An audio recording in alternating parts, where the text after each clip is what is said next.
Bonsoir, il est 20h12 et vous êtes bien sur la radio de la Street.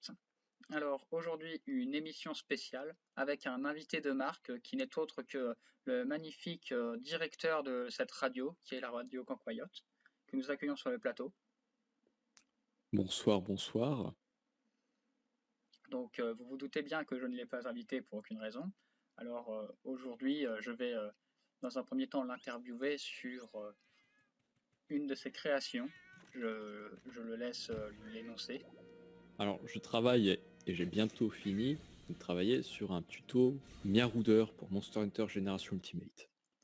Voilà, c'est exactement pour cette raison que je l'ai invité sur le plateau. Il va pouvoir nous parler euh, de son tuto, faire sa promotion, tout en même temps nous expliquer deux, trois choses sur le Miaourouder et nous donner des détails, des choses et tout ce genre de petites astuces. Donc nous allons tout de suite commencer par une première question assez standard. D'où est venue l'idée de ce tutoriel? Alors, l'idée est venue de... Enfin, c'est venu comme ça quand j'ai vu le streamer Oncle Sam qui avait énormément de mal à gérer ses palicots sur Monster Hunter Génération Ultimate.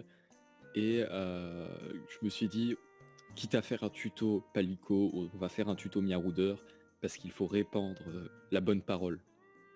Voilà, donc pour les gens qui ne l'ont pas compris, notre cher directeur joue énormément le Miaourouder, voire même c'est je veux dire ça comme ça, mais ce n'est pas vraiment le terme, l'arme qu'il a le plus utilisée. Ça me dérange pas, on peut le dire comme ça. Avez-vous des potentielles pistes? Comment va se dérouler votre tutoriel? Alors le tutoriel, j'avais prévu au départ de le faire sur une seule vidéo, une partie Palico, une partie Miarouder, où je montre pas mal de choses. Sauf qu'au final, j'ai décidé de m'y prendre en faisant peut-être 2-3 vidéos. Donc la première qui reste sur le même concept, c'est-à-dire qu'on fait une partie Palico, une partie Miarouder. Sauf que dans la partie Miarouder, on n'entre pas dans les détails, et dans les autres vidéos que je ferai, on entrera plus dans ces détails qui sont les spécialités entre les différentes classes de Palico lorsqu'on joue Miarouder, et tout ce qui concerne les habiletés, les talents, et comment on va les jouer en tant que Miarouder. Très bien, alors je rebondis tout de suite pour préciser que si les auditeurs présents ont des questions, ils n'hésitent pas à les donner. Et en même temps, je tiens à demander quelque chose qui est assez simple, mais potentiellement tout le monde ne sait pas ce qu'est le Miaourouder, donc quelle est sa particularité et pourquoi est-ce que c'est potentiellement compliqué de le jouer. Alors, pour commencer, je vais simplement répondre à la dernière question.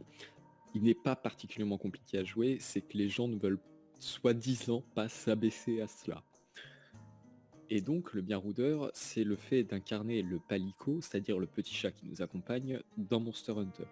Est-ce que le Miaourouder possède plusieurs types d'armes et du coup il possède aussi plusieurs types de classes qui ont leurs propres habilités, c'est ça? Tout à fait, puisque c'est littéralement la même chose que les Palicots, mais on peut les jouer. Donc on a les armes contendantes et les armes tranchantes, comme pour les chasseurs, puisqu'il faut que le chat puisse avoir la possibilité de couper ou de mettre KO selon les envies. Aussi, les armes ont des statistiques de mêlée et de boomerang, puisque le Miarouder a la possibilité de jouer plutôt soit sur son corps à corps, soit sur ses boomerangs.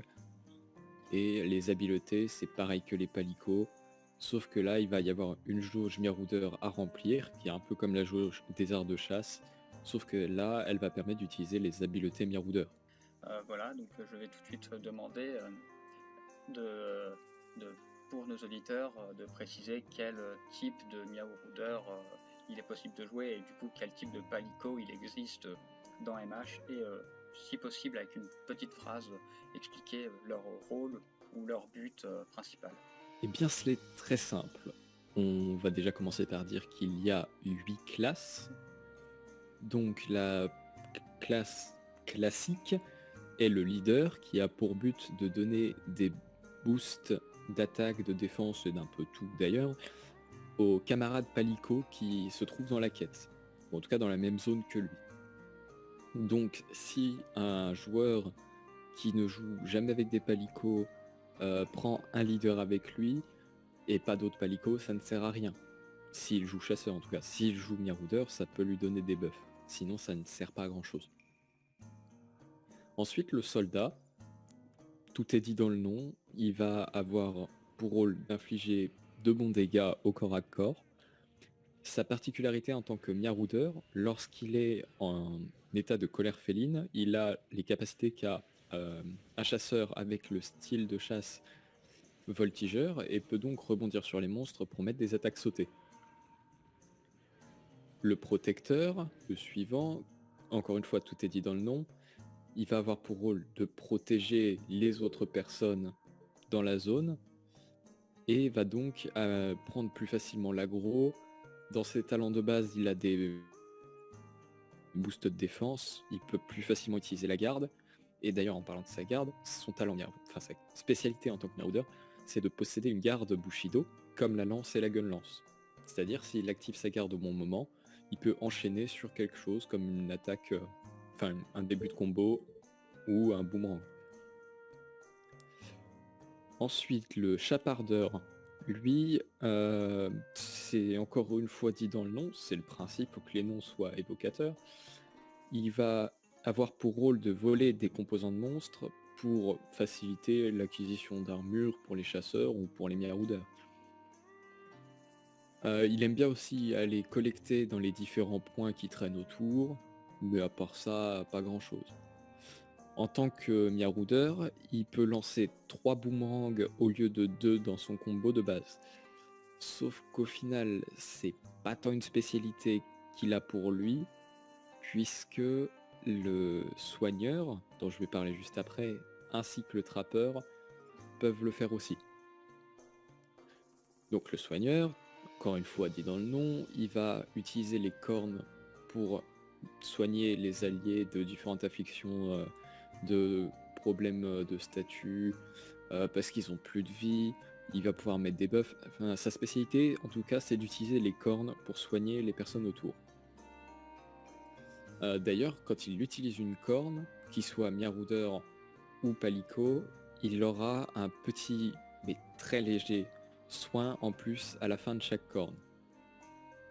Que ce soit une corne contre le poison, une corne de soin, une corne d'attaque, un peu toutes les cornes quoi. Le trappeur dont je parlais avant, sa spécialité, les pièges. Donc il va poser des pièges plus souvent grâce au talent qui lui est réservé. Et sa spécialité en tant que Miraudeur est de voir le monstre sur la carte de voir le monstre clignoter sur la carte lorsqu'il est capturable. Donc comme le talent de chasseur qui permet de voir quand est-ce qu'un monstre peut être capturé. Ensuite, nous avons le bestial qui a rejoint les Palico dans Génération Ultimate. Il est littéralement là pour mettre le plus de dégâts possible.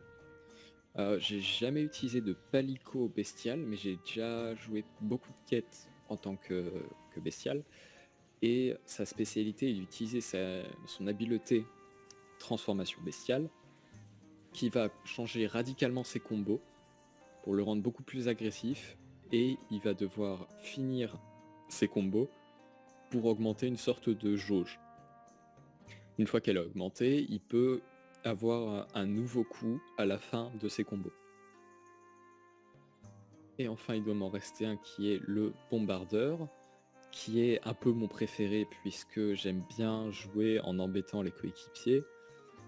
Et donc le bombardeur, il y a bombe dans le nom, il aime mettre des bombes un peu partout. Je crois qu'il n'a pas d'affinité particulière avec celle-ci, si ce n'est que du coup, en Miraudeur, il possède une esquive Bushido qui lui fait poser une petite bombe baril à l'endroit d'où il est parti. Je pense avoir tout dit. Donc, merci pour la description de ces différents Miraudeurs. Je vais tout de suite rebondir sur quelques points. Vous parliez tout à l'heure de la jauge qui augmentait lorsque l'on tapait ou lorsque l'on fait des actions particulières. Et à quoi permet cette jauge? Qu'est-ce qu'elle sert à faire quoi exactement? Et tout ce genre de petites choses. Et comment elle se recharge, toutes les situations dans lesquelles elle se recharge. Alors, pour la recharger, rien de plus simple, vous pouvez faire n'importe quoi. Vous pouvez dépecer les monstres que vous venez de tuer, vous pouvez taper les monstres, vous pouvez aller dans les points de collecte, vous pouvez faire absolument tout. Il y a juste un seul truc qui ne recharge pas la jauge normalement, c'est prendre des coups. C'est-à-dire que le moyen de gagner de la jauge en prenant des coups, c'est d'avoir sur son palico ou Marauder, plus précisément, c'est donc d'avoir le talent bonus riposte, qui donc recharge très légèrement la zone, j'arrive plus à parler, la jauge, lorsque vous faites taper, à peu près autant que si vous tapiez le monstre avec un boomerang alors que c'est pas votre spécialité. Ensuite, l'utilisation de la jauge, je parlais par exemple tout à l'heure avec le bestial, l'habileté transformation bestiale. C'est une habileté qui coûte 2 de jauge de Marauder, et il faudra donc que vous rechargiez cette jauge à au moins 2 sur le maximum de votre jauge pour pouvoir utiliser cette habileté. Ça vous consommera les 2 de jauge que vous avez remplis, c'est un système assez simple, et je vois pas ce que je peux dire de plus par rapport à ça. Donc en soi, la jauge du Marauder fonctionne à peu près comme le tonneau de l'alchimiste de l'art de chasse, enfin de la classe alchimiste. On peut dire ça, même si j'ai jamais essayé alchimiste, du coup trop occupé à jouer Marauder. Mais on peut aussi assimiler ça à simplement les arts de chasse. Sauf que les arts de chasse, on ne peut charger qu'une seule barre à la fois, et il faut utiliser cette barre pour pouvoir la relancer. Alors une autre question qui me vient tout de suite. Vous aviez dit qu'il y a des habiletés et des talents pour les différents Marauders. C'est cela. Donc entre guillemets, à quoi, quelles sont les limites des habilités et quels sont certains types de talents? Par là, j'entends pour les habilités. Est-ce que, imaginons, un Marauder qui est soldat peut avoir des cornes de soin sur lui ou ce genre de choses? Tous les palicots peuvent avoir n'importe quelle habileté, si ce n'est quelques exceptions, comme la transformation bestiale qui est limitée au bestial, comme le fait d'activer la colère féline qui est limitée au soldat puisque c'est sa spécialité. Il y a une habilité qui est réservée à chaque classe, et ensuite toutes les habiletés peuvent être obtenues par n'importe quelle classe. Pour les talents, c'est à peu près pareil, sauf que il n'y en a aucun qui est impossible pour une classe de l'apprendre. Toutes les classes peuvent apprendre n'importe quel talent. Donc du coup, je rebondis tout de suite là-dessus. Comment on est censé faire pour que notre palico apprenne un talent? Est-ce que ça se fait comme ça en montant de niveau entre guillemets, en montant le niveau du palico, ou est-ce qu'il faut faire une action particulière ou ce genre ou toute autre action? Alors, monter le niveau du palico n'aidera en rien pour obtenir de nouvelles habiletés ou de nouveaux talents. Ça permettra d'obtenir des cases pour les équiper, enfin pour en équiper plus en même temps, mais ça n'en débloquera pas. Le moyen pour en avoir de nouvelles, c'est soit de recruter un nouveau palico pour remplacer celui qui n'a pas ce que vous vouliez, ou alors c'est le dojo palico qui va vous permettre soit de transmettre des habiletés ou des talents d'un palico à d'autres palicots, ou bien la reconversion qui va permettre de changer une habileté ou un talent par un autre qui est dans la même pseudo-catégorie, si on peut appeler ça comme ça. Et le problème avec la reconversion, c'est que si on n'a pas l'objet qui est nécessaire, on ne choisit pas sur quoi on va tomber dans cette catégorie. Donc il vaut mieux, si on veut avoir une habileté ou un talent particulier, déjà mettre la main sur cet objet. Donc du coup, par rapport à cela, est-ce que les niveaux n'ont vraiment aucune importance ou est-ce que ça augmente la frappe ou la défense du palico ou ce genre de choses? Quel est l'impact du niveau du palico? Est-ce que ça a vraiment une importance ou est-ce que c'est vraiment là pour la décoration? Ça augmente bien les stats, comme vous l'avez dit. Et du coup, comme je l'ai précisé justement, ça permet aussi d'équiper plus de choses sur le Féline ou le Miroudeur. Est-ce que toutes les habilités ont le même coût? Alors, en espace sur le Palico ou Miroudeur, oui, elles prennent toutes une case dans les habiletés disponibles pour le Palico. Cependant, sur la jauge Miroudeur, elles auront différents coûts. Une corne qui ne soigne pas du tout pourrait avoir 0, alors que le Tancrate, qui est un peu stupide comme concept mais très amusant, coûtera 4 de jauge Miroudeur à lancer. Donc tout de suite, j'ai eu un éclair qu'on n'a pas précisé. Le Miaourouder a aussi un avantage lors de son départ en quête, c'est qu'il ne possède pas d'inventaire. C'est tout à fait ça. On peut parler d'avantages comme on peut parler d'inconvénients. Après, il faut faire attention parce qu'il ne possède pas d'inventaire, c'est un peu faux, puisque les effets des amulettes et des griffes ont un impact quand même sur ses stats, mais il ne peut pas utiliser les objets qui sont dans son inventaire en quête. Donc continuons sur le fait d'être en quête. Du coup, le Miaourouder, c'est un chasseur tout à fait standard. Alors, déjà, c'est loin d'être un chasseur, puisque sa vie totale est un peu inférieure, mais à la différence du chasseur qui, lorsque sa barre de vie se vide pour la première fois et il est envoyé au camp et le nombre total d'évanouissements est augmenté de 1, le Miaroudeur, lui, peut perdre la vie 2 fois comme ça et utilisera des châtaignes pour revenir à la vie. Comme il ne peut pas utiliser les objets dans l'inventaire, il ne peut pas utiliser de marqueur. Et donc, pour que ce soit un peu plus équilibré, le Miaroudeur voit de manière native le monstre sur la carte. Donc si jamais vous êtes perdu sur la carte et que vous ne savez pas où est le monstre et que vous avez un Miaroudeur dans l'équipe, vous pouvez être sûr qu'il faut le suivre. Ensuite, dans le même registre, le Miaroudeur ne peut pas utiliser ce qui se trouve dans son inventaire, il ne peut pas utiliser de boisson chaude ou de boisson fraîche, donc il n'en a tout simplement pas besoin. Je vais finir en disant aussi que le Miaroudeur n'a pas de barre d'endurance et qui peut donc courir absolument partout, qui peut rouler autant de fois qu'il veut. Bref, on peut papillonner comme on veut en étant un chat. Et donc du coup, la première question qui me vient en tête, c'est si l'on décide de faire le jeu complètement en Miaourouder, est-ce qu'on ne sera pas bloqué sur les quêtes collecte par exemple, vu que nous ne possédons pas d'inventaire en tant que Miaourouder?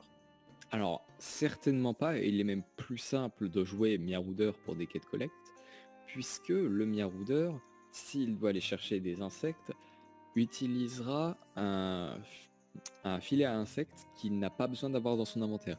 C'est-à-dire, il va arriver devant le spot à insectes, que vous ayez des filets ou pas, il va pouvoir capturer les insectes.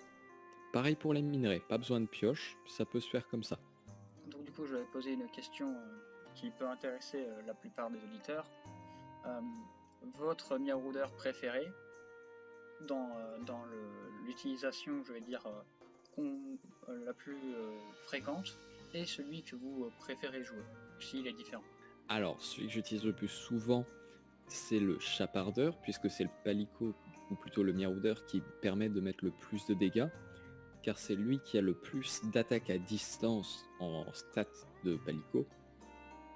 Donc en lui donnant un boomerang, il fait très mal, et en plus, on peut combiner les habiletés gros boomerang et boomerang perçant pour obtenir le plus gros dégât possible chez un Miaroudeur. Le Miaroudeur que je préfère jouer, je finis ça et puis Oui, tout à fait. je vous laisse la parole.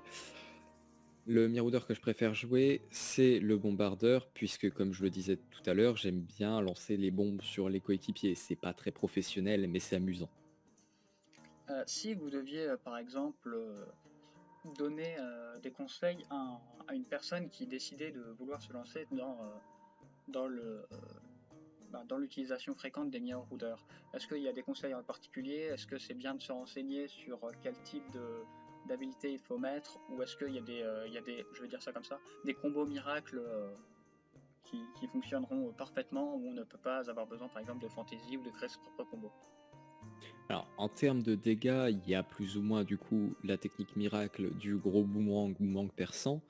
Sauf qu'au final, c'est un style de jeu qui est assez immobile et qui n'est pas extrêmement palpitant. Donc pour quelqu'un qui cherche le frisson et l'action, il sera peut-être un peu déçu de jouer comme ça. Mais ça reste un très bon set à faire. Donc je peux le recommander à quelqu'un qui essaye de chasser en mettant le plus de dégâts possible.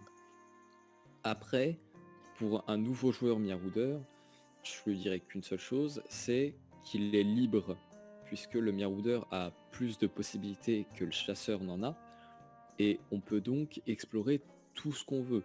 C'est-à-dire que si vous voulez jouer un protecteur, mais qui n'a que des capacités qui lui permettent de soigner, c'est tout à fait faisable. Si vous voulez jouer un bombardeur qui joue en essayant de lancer des boomerangs, c'est tout à fait faisable aussi. Et c'est ce qui me plaît énormément chez Marauder, c'est cette liberté dans les choix des possibilités. Donc toujours, en continuant toujours dans cette voie-là, est-ce que par exemple vous pourriez nous faire part d'un set complet ou alors d'une partie du set que vous donnez à un des deux Marauders que vous avez cité précédemment? Bah, je vais parler du coup du set cure-dent, donc mon set boomerang.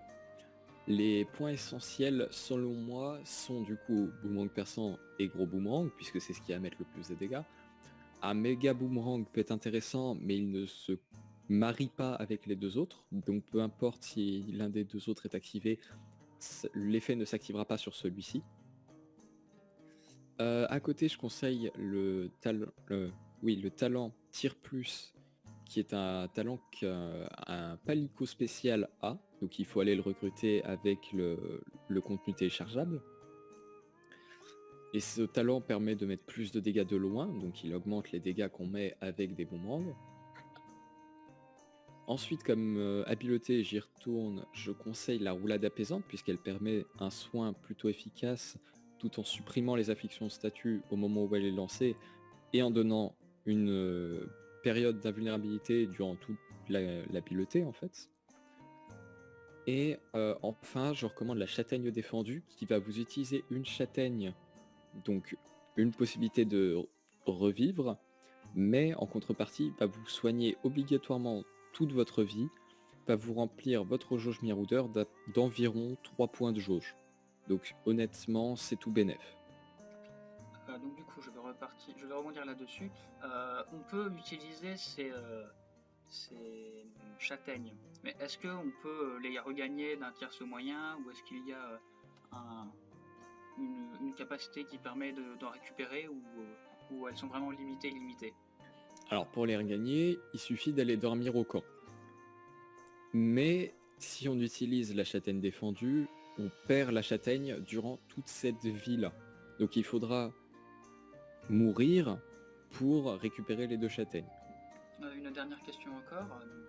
Par rapport aux différents Marauders, on peut leur équiper, comme vous l'avez dit, des différents stuffs, donc des armes contendantes, des armes tranchantes, mais comment se font les différents matériaux? Est-ce que ce sont les matériaux de monstres purs, ou est-ce qu'il faut concevoir des armures réellement pour les Marauders, ou est-ce que c'est quelque chose en particulier qui leur sont propres?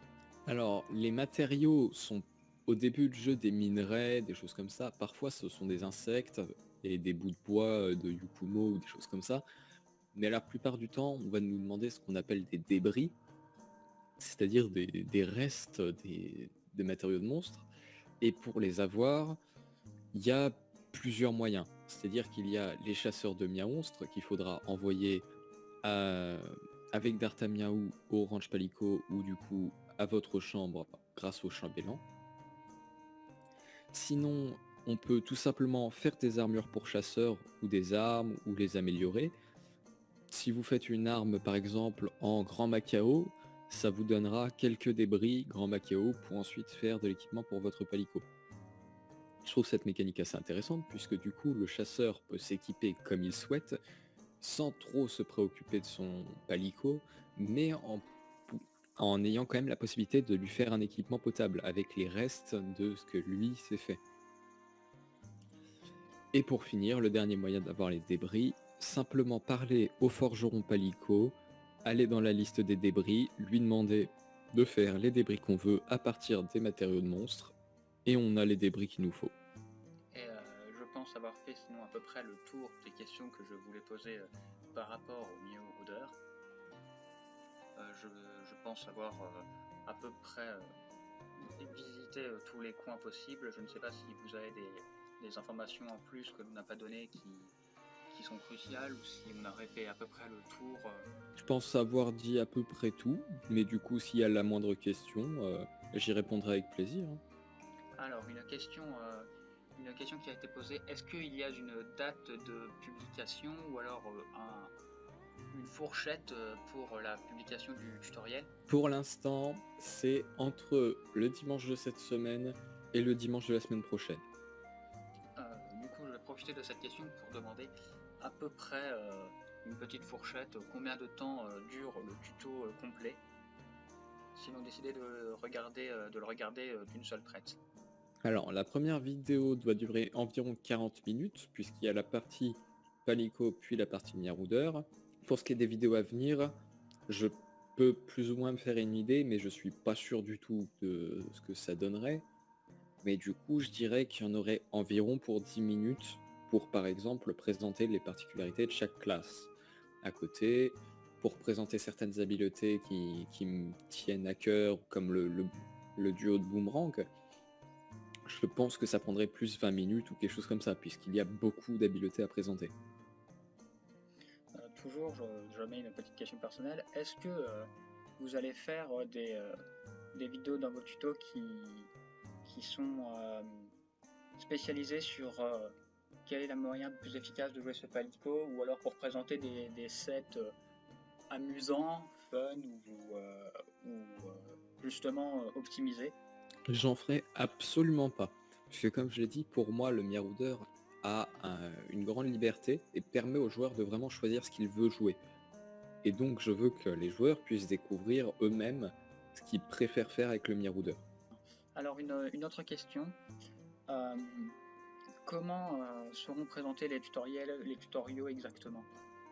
Est-ce qu'il y a un certain plan, à mon avis? Je pense que c'est la question. Dans le premier épisode, il y a un pseudo-plan parce que, pour être honnête, la présentation générale, ça tient en 3 mots qui sont à l'arrache. Ça paraît un peu rude comme ça, mais c'est la vérité. Mais donc le plan, ce serait commencer par une partie Palico, je présente les généralités autour des Palico, puis je pars sur une Miarouder, je montre quelques exemples de possibilités avec, et je finis là-dessus. C'est à peu près comme ça que s'est passée la première vidéo et qu'elle est montée. Et donc du coup, est-ce que pour la deuxième partie du tutoriel, ça sera plus organisé? Est-ce que par exemple on aura une structure ou est-ce que ça sera tout autant fait à l'arrache, pour reprendre vos termes? Si je dois présenter chaque spécialité de classe, ce sera bien sûr plus organisé puisque chaque classe viendra tour à tour. Après, si je dois présenter toutes les habiletés, je pense que je les ferai par ordre de coût sur la jauge Miarouder. Et est-ce que vous aviez prévu de parler des différents talents? Je pourrais le faire en même temps que les habiletés, je pense que c'est faisable, mais ça me prendrait encore plus de temps et je pense que les talents sont moins intéressants à découvrir que les habiletés et que, donc c'est plus intéressant de les voir dans le jeu pour les découvrir. Donc une petite question comme ça, est-ce que vous avez une idée à la louche du nombre d'habilités différentes slash talents différents? D'une certaine manière, je pourrais répondre trop, mais non, peut-être une trentaine d'habiletés, une trentaine de talents. Donc si les auditeurs n'ont pas d'autres questions, je vais pouvoir poser une question fatidique. Votre avis sur le non-retour du Miaourouder dans MH Rise? Je peux partir du vocal.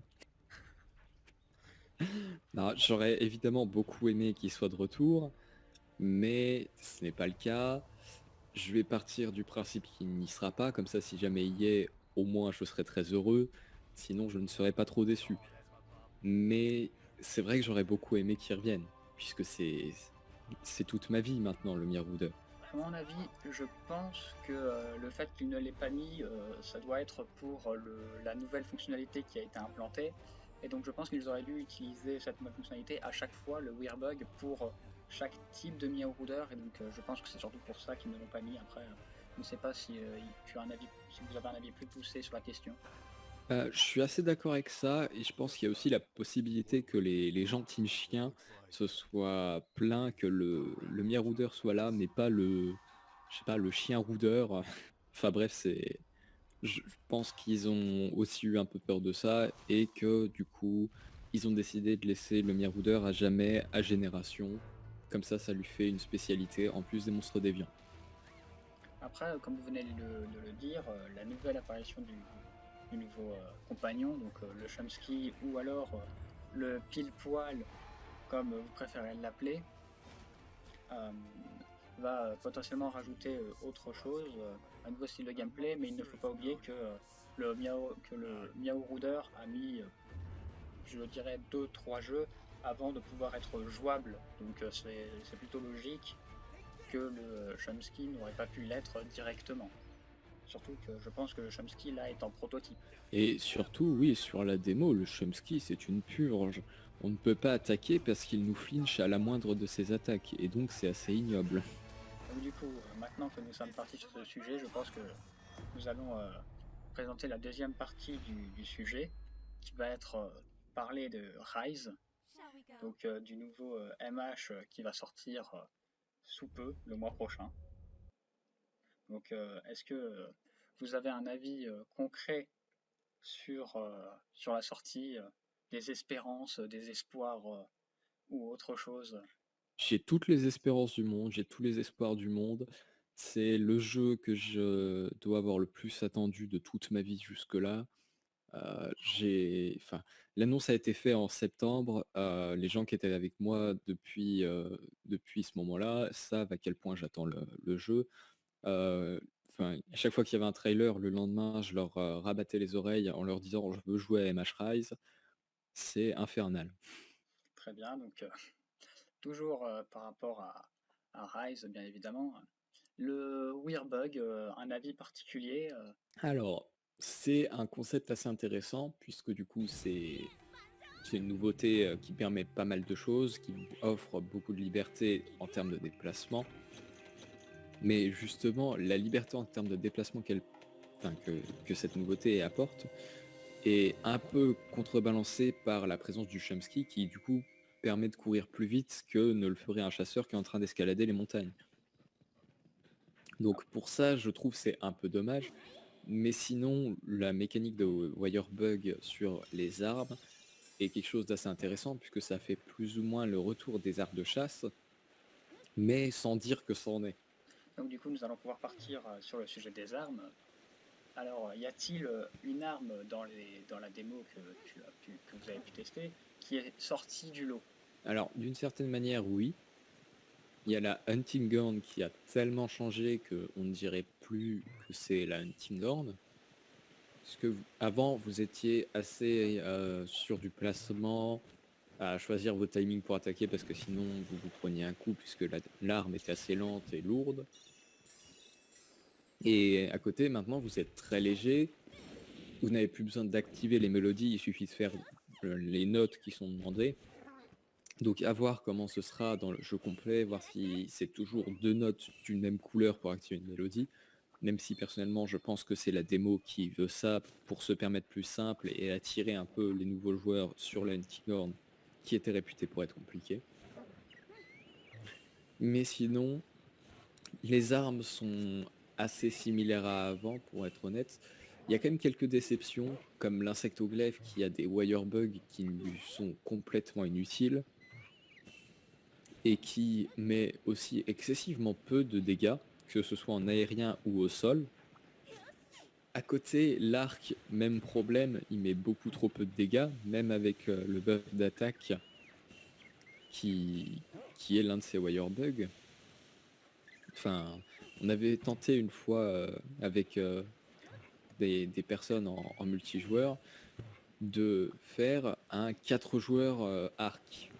On a réussi à tomber la Ratian, qui est l'un des 3 monstres disponibles dans la quête de Mizutsune, au bout d'à peu près 30 minutes. Donc il nous fallait encore faire le grand Izuchi et le Mizutsune. On savait qu'on allait time out, on a quand même essayé. On a fini par mourir puisque on a carte plusieurs fois. Mais le problème de l'arc du coup, c'est qu'il manque beaucoup de dégâts. À côté, la Charge Blade qui a perdu le mode Savage Axe qu'elle avait reçu avec Iceborne, qui était quelque chose qui la rendait incroyable et qui permettait d'enfin jouer la hache efficacement. Mais non, ils l'ont retiré.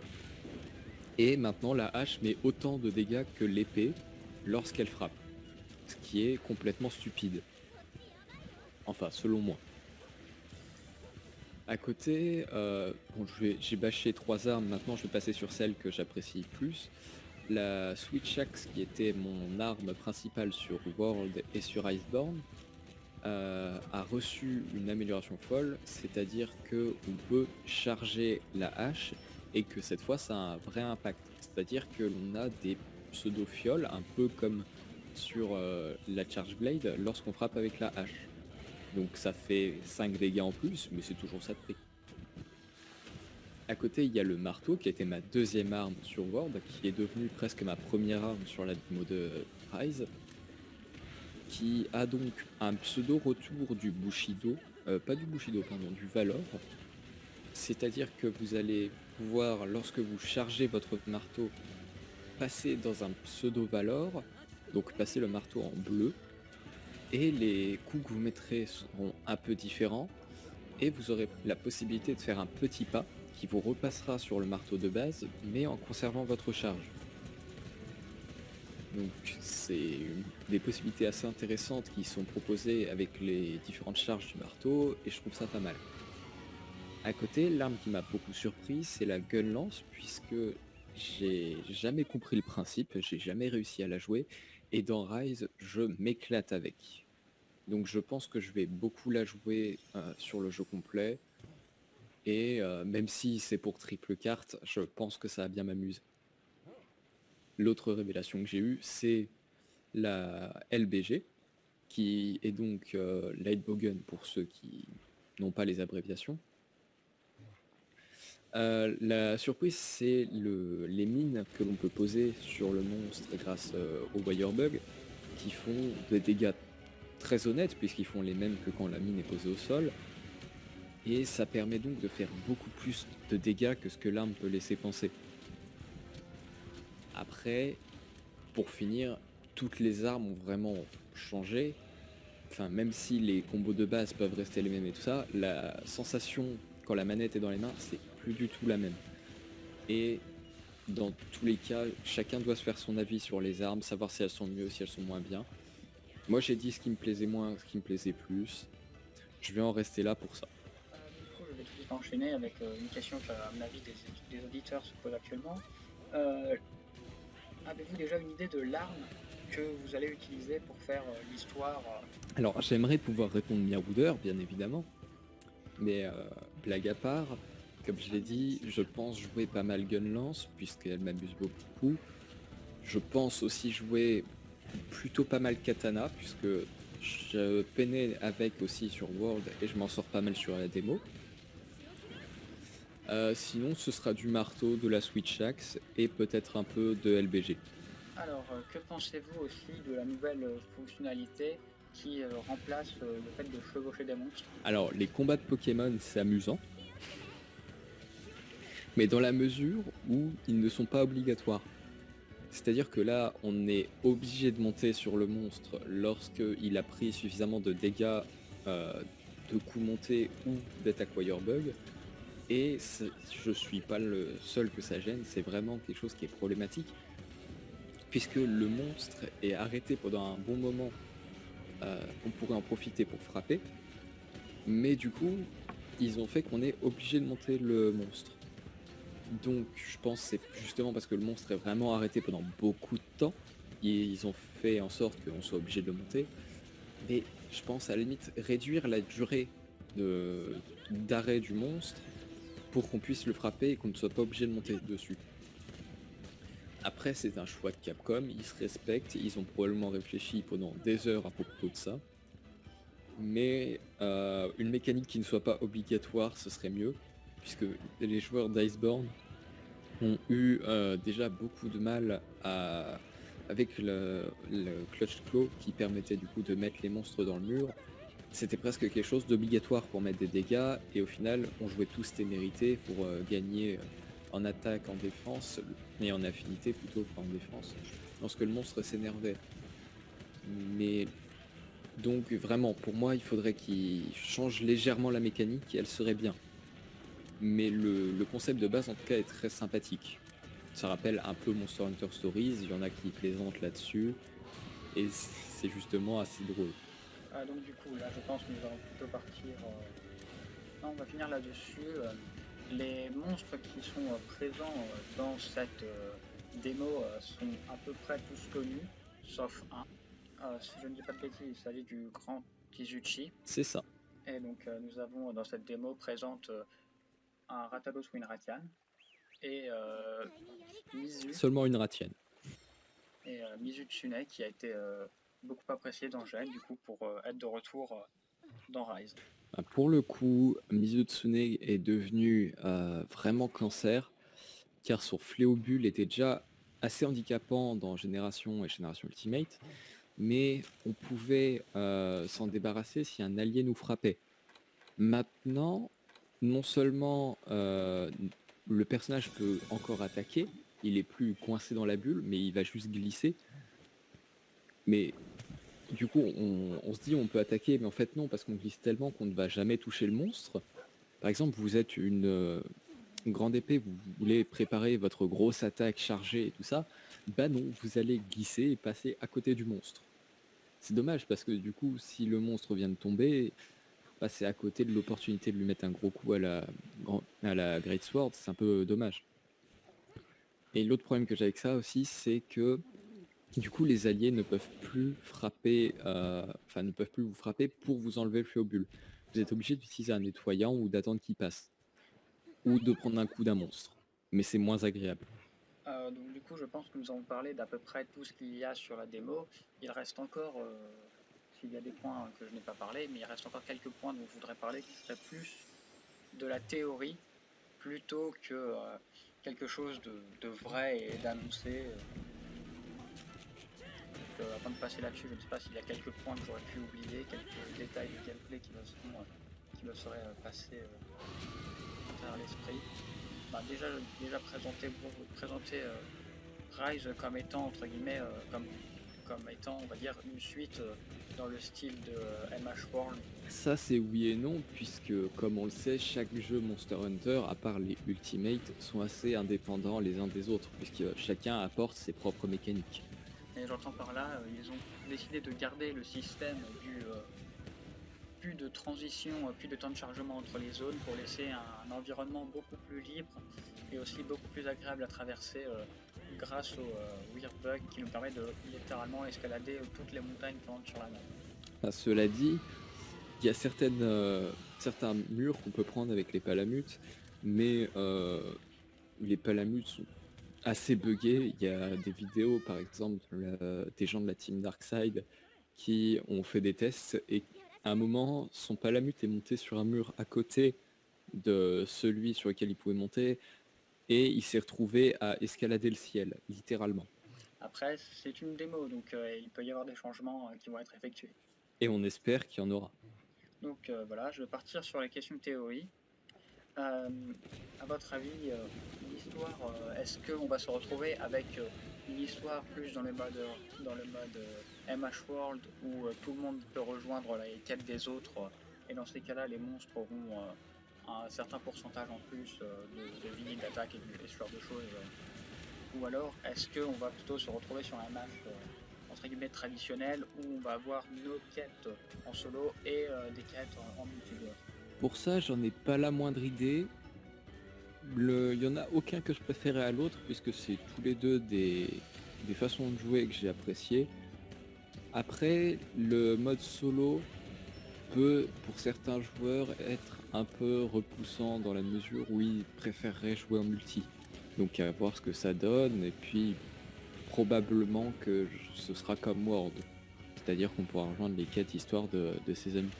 Et donc du coup, je termine avec le dernier type de quête qui a été pas vraiment présenté, mais on a eu une légère apparition dans un trailer, qui est, je ne pourrais pas donner son nom, mais je l'appelle l'invasion des monstres. On voit tout La plein de calamité, monstres différents. ou en anglais, le rampage. Voilà, on voit littéralement tout plein de monstres se jeter sur, En direction du sur la quête, village. sur la direction du village. Voilà.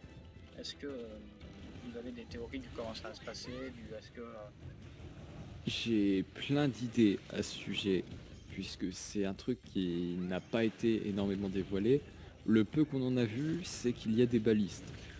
Donc je pense que ça se présentera comme une zone d'arène, et qu'il faudra empêcher les monstres de mettre certains dégâts, enfin empêcher les monstres de détruire un mur qui se trouve derrière nous. Après, je me trompe peut-être totalement, faudra peut-être juste faire des quêtes arènes. On verra bien ce que ça donne. Personnellement, je pense que ça va pouvoir être très amusant, surtout que les quêtes arènes, c'est généralement mieux que de devoir courir après le monstre, même s'il y a pas de temps de chargement. C'est quelque chose qui simplifie vachement la vie, et clairement, si en plus je peux prendre mon palico au lieu de devoir prendre le chien tout bugué, ça me va. Donc moi je vais donner ma théorie par rapport à ce style de quête. Je sais pas pourquoi, je verrais bien quelque chose en combat par vague entre guillemets, où, comme on l'a vu, il y a beaucoup de monstres, donc les monstres arriveraient vraiment soit entre guillemets tous d'un coup, soit vraiment par petites vagues. Et oui, je suis à peu près d'accord sur le fait qu'il faudrait protéger le mur derrière pour les empêcher de passer. Et après, est-ce que, quelque chose que je repense, est-ce que ça sera comme dans un certain MH, je crois que c'est World, où pour ce genre de quête-là, on pourra non pas être à 4, mais à plusieurs, enfin à plus de 4, je crois que c'était 8, pour les très très grands nombres. Il n'y a aucune quête où on pouvait être 8. Les quêtes où on pouvait être à plusieurs, c'est plusieurs personnes qui prenaient la même quête, c'était les tracks. C'était un joueur lançait une track, 3 autres personnes le rejoignaient. À côté, un autre joueur prenait la quête, 3 autres personnes le rejoignaient aussi, et ils partaient chacun de leur côté. Et au final, c'était pour faire augmenter une jauge de recherche commune à la session qui qui donnait des récompenses à tous les joueurs qui avaient participé à la faire grimper. Eh bien, du coup, je pense qu'on a tout dit. Je le répète encore une fois, s'il y a des questions, n'hésitez pas à les poser. Si vous voulez faire part de vos théories aussi, n'hésitez pas à les dévoiler. N'hésitez vraiment pas, ça nous intéresse. Et ça vous permettrait peut-être de réfléchir et de voir autre chose, un autre point de vue. Tous les points de vue sont les bienvenus parce qu'ils permettent de réfléchir plus profondément que si on avait réfléchi tout seul. Voilà, exactement. D'ailleurs, il me semble qu'il y a dans Rise le retour d'un personnage que tu apprécies un minimum. Alors, c'est-à-dire il n'y a pas le chat cuisinier ou quelque chose comme ça qui revient? Je ne crois pas. Pour l'instant, ce que l'on en sait, comme Féline qui est présent, il y a le maître des miaourcenaires, je crois qu'ils s'appellent, qui sont les chasseurs de miamonstres de ce jeu-là. Alors, je pense que c'est une très bonne théorie qui nous est dit que je pense que ce jeu sera génial. J'ai une théorie aussi dans ce genre-là, c'est que ce jeu sera vraiment super génial. Donc une petite question pour conclure. Est-ce que vous pensez que ce MH mettra entre guillemets une barrière dans la limite de l'invention, ou est-ce que vous pensez qu'il serait capable d'encore plus innover, de créer quelque chose d'encore plus grand? Alors, créer quelque chose avec Monster Hunter, c'est quelque chose d'assez comique, puisque le concept de Monster Hunter est littéralement ce qu'il y a de plus simple dans les jeux vidéo, c'est-à-dire chasser des monstres. Mais je pense qu'il va réussir à nous surprendre, et que même après cet opus, Capcom réussira encore et toujours à nous faire de super Monster Hunter avec toujours des nouvelles mécaniques. Enfin, je suis un fan de Capcom, donc mon avis est biaisé, mais j'ai confiance en eux pour ça.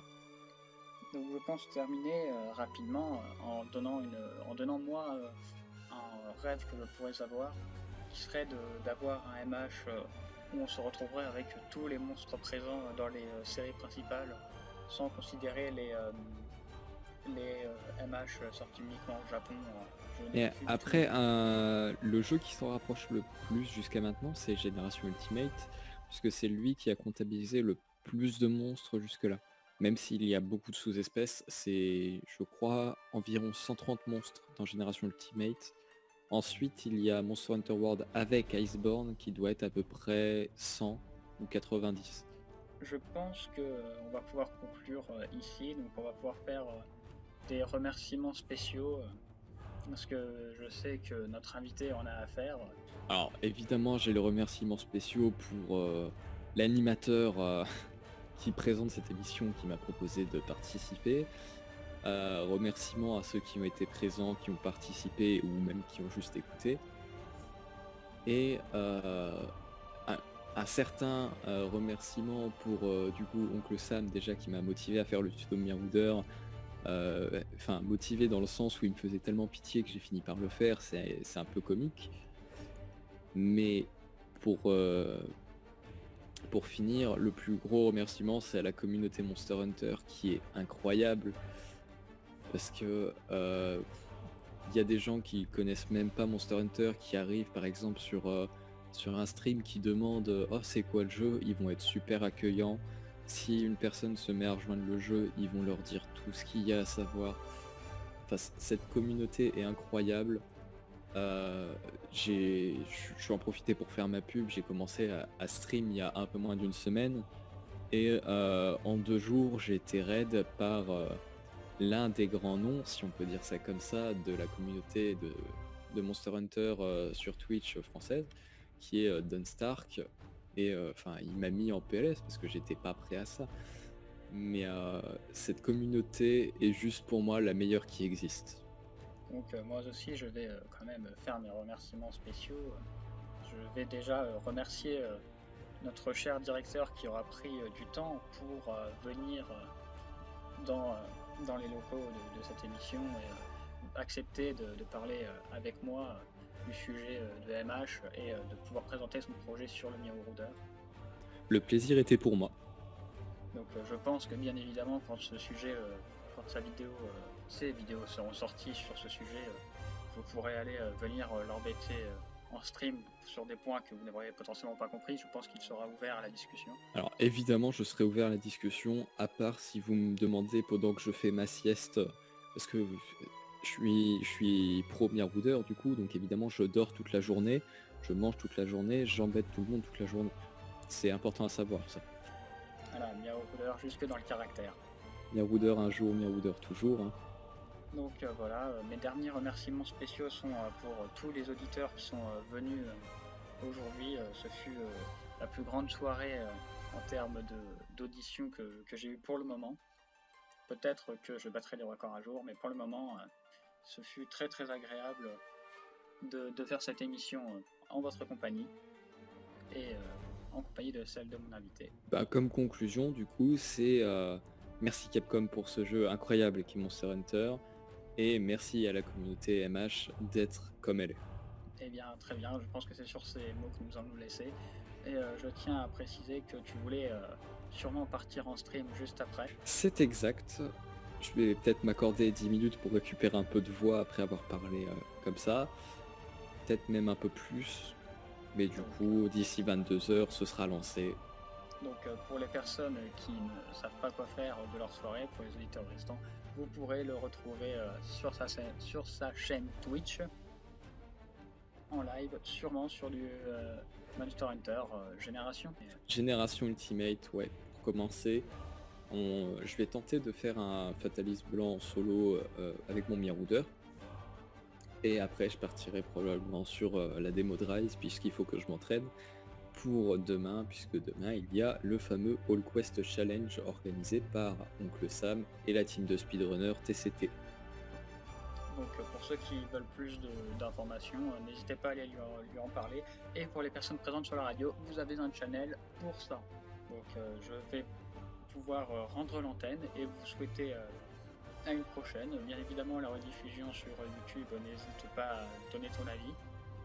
Et je serai ravi de lire les commentaires. Et je pense que mon cher directeur le fera également. Évidemment. Du coup, je vous laisse là et je rends l'antenne.